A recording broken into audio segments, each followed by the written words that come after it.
After graduating from college, I got a job at an electronics manufacturer, and now I'm a salesman handling big box stores and retailers that sell household appliances. Ouch! The pain's flaring up again. For the past few days, my bottom left molar had been swelling up. That day, after my second appointment, a sharp pain surged through that molar. It was an unusual pain for such a mere cavity. When I looked around, I noticed a signboard of a dental clinic. It was one of the chains, with 5 branches across Oregon. I needed to get this severe molar pain treated immediately, or I wouldn't be able to speak. Upon entering the dental clinic, a young, friendly female dentist named Jessica attended to me. She carefully examined my mouth and said, "Your wisdom tooth has developed a cavity." I visited her for about a month during my work breaks. That's how I met my wife, Jessica. Despite her limited experience, her cheerful nature and friendly smile made her a favorite dentist among children and their parents. 3 months after meeting Jessica, I proposed to her. Our relationship went smoothly, and we got married 2 years later.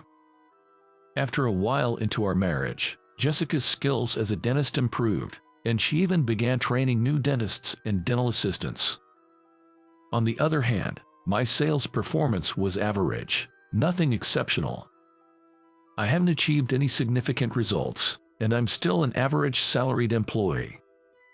Every day, I would sigh, comparing my vibrant and passionate wife to myself, an unremarkable salesman. One evening, while sipping coffee after dinner, a thought crossed my mind, which I verbalized.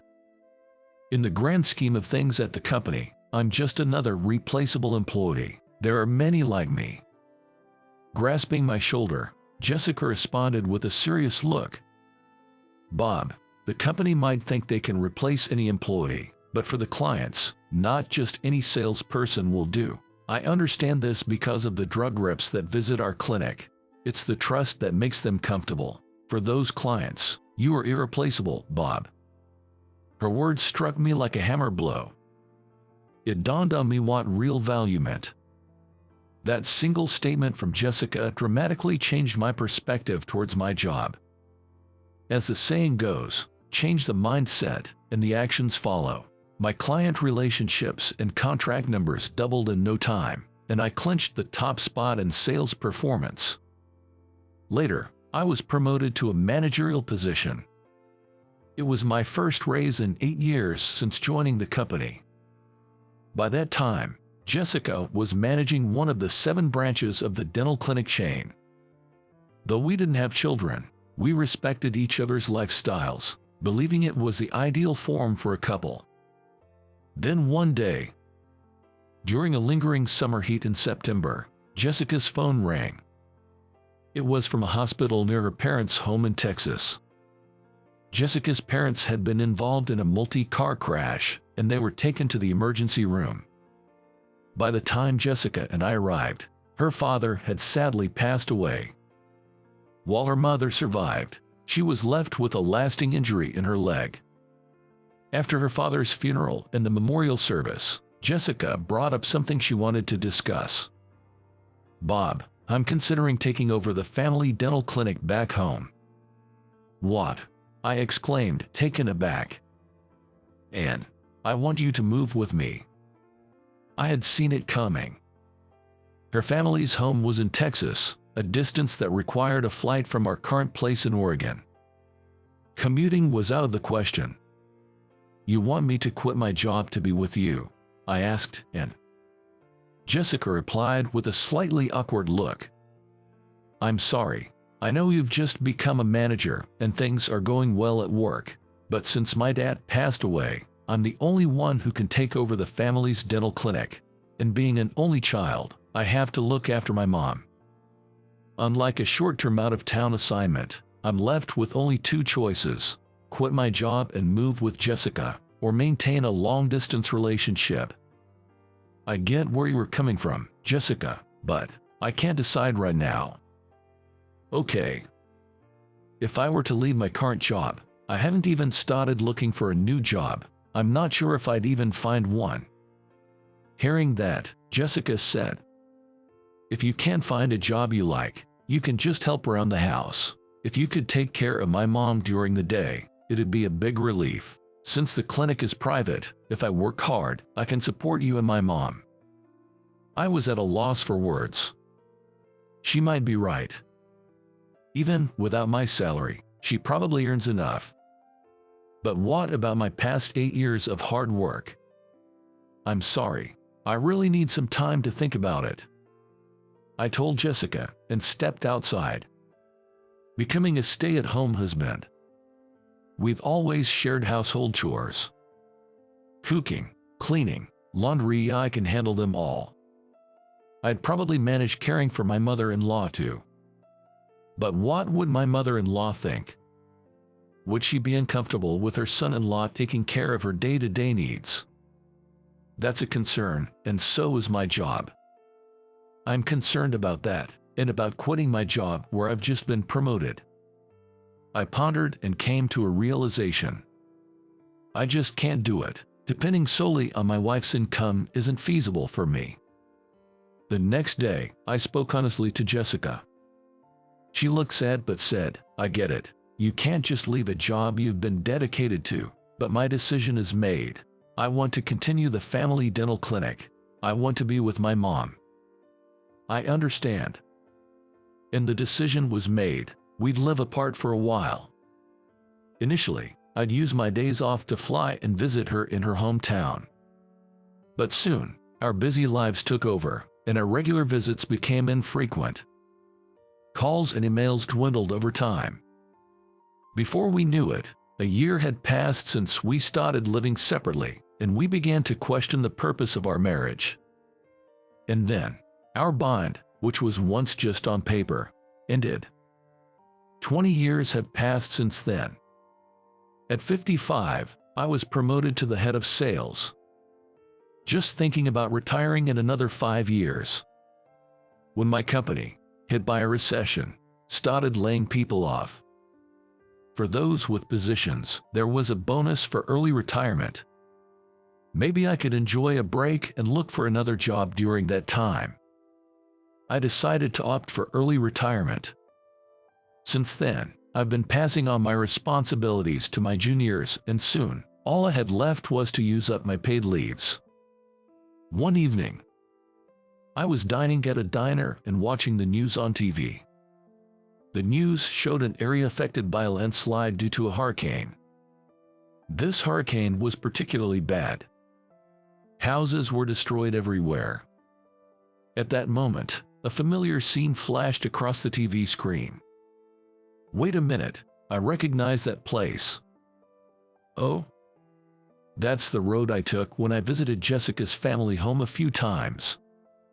Watching the news for a while, I realized the situation was dire. The whole residential area where Jessica lived with her mother-in-law was buried under a landslide. What on earth? This is bad. I rushed out of the shop and tried calling Jessica, but couldn't get through.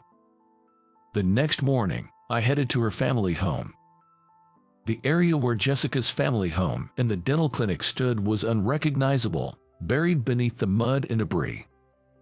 From the local police, I learned that around 10 people had already been rescued and sent to the hospital.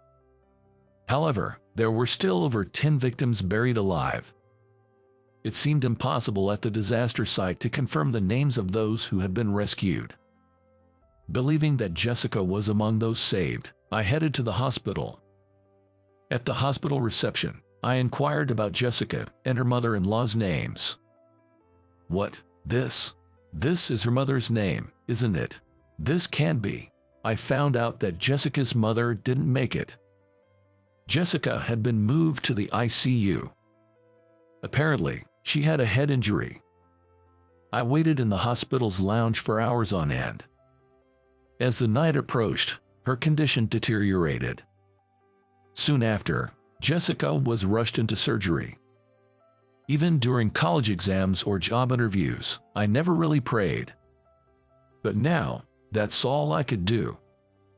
God, please, save Jessica. I'm begging you. I'm begging you.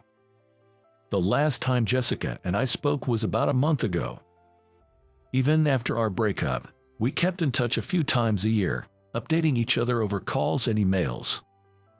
Since neither of us had any hard feelings, it was easy to communicate. "Hello, it's me. Oh, you sound down. What's wrong?" "Well, we got some fresh graduates at work, and they just casually email us whenever they're late or absent. It's really frustrating." She would listen to my complaints. She would comfort me by saying, "Modern kids can be so thoughtless these days." Looking back, I thought about relocating near Jessica's house and searching for a new job after taking early retirement. After our divorce, I was too busy with work, didn't date anyone, and never really felt attracted to anyone. I heard the situation was the same for her. 4 hours later, the light outside the surgery room went off, and the surgeon came out.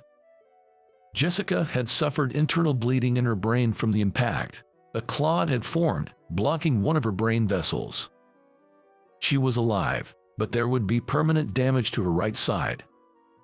It's impossible for a dentist to continue treating patients with such an impairment. She can't continue her dental practice.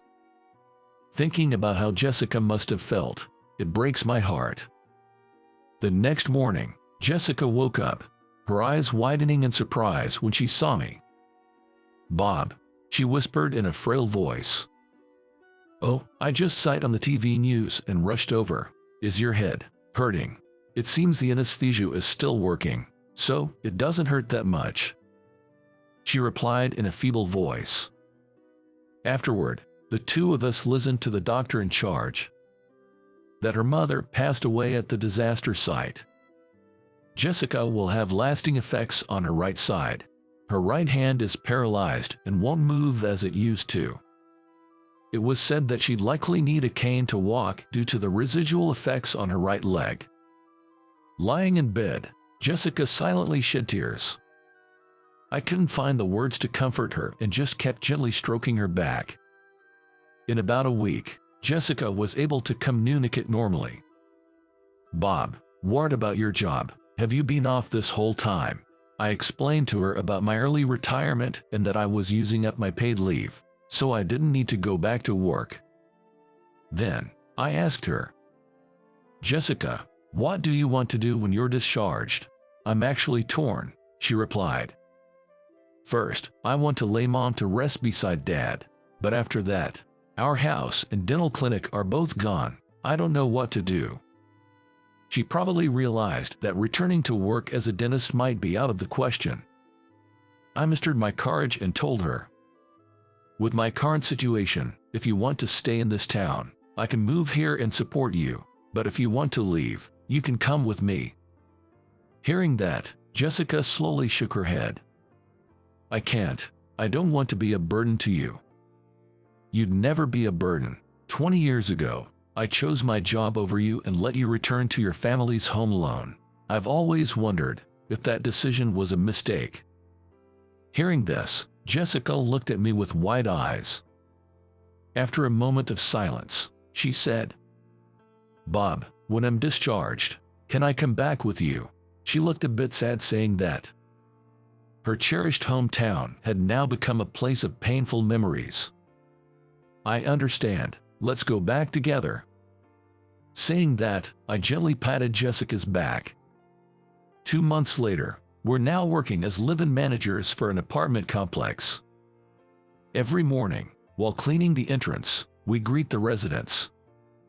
"Have a good day." "Will do." Jessica is currently practicing typing on a computer using her left hand. She wants to create notices to post on the apartment's bulletin board.